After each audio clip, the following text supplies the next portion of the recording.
Grace be unto you and peace from God our Father and the Lord Jesus Christ. The 10th of February, Thursday of the week of Epiphany V, we're now inside the glorious chapel at San Pedro.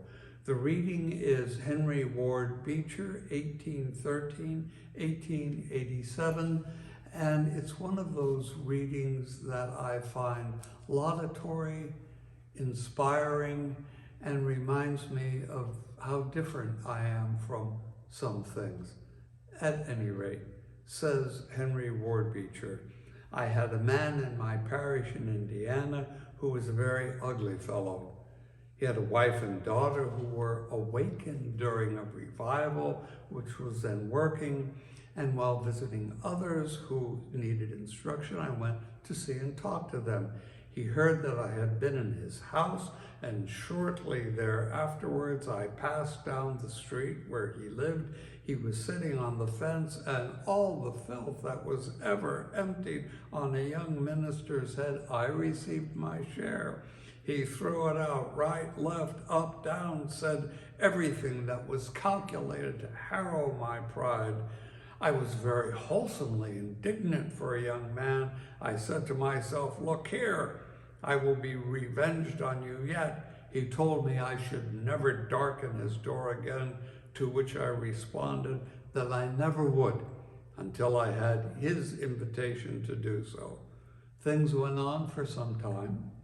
I met him on the street, bowed to him, spoke well of him, and never repeated his treatment of me to anyone.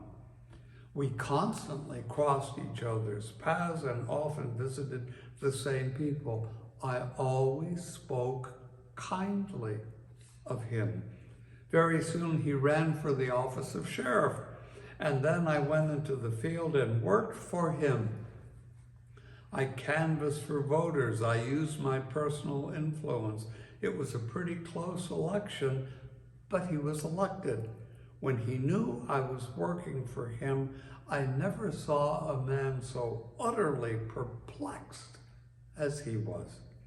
He did not know what to make of it. He came to me one day, awkward and stumbling, and undertook to make up, as the saying is. He said he would be very glad to have me call and see him. I congratulated him on his election and, of course, accepted his overtures. And from that time on, I never had a faster friend in the world than he was. Now, I might have thrown stones at him from the topmost cliffs of Mount Sinai and hit him every time, but that would not have done him any good. Kindness killed him. I won his confidence. And the prayer, John Wesley, 1703-1791.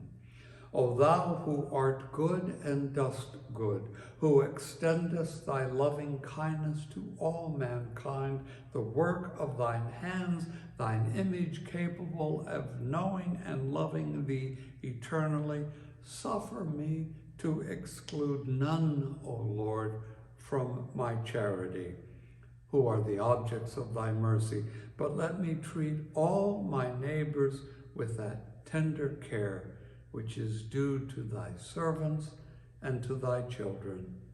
Amen.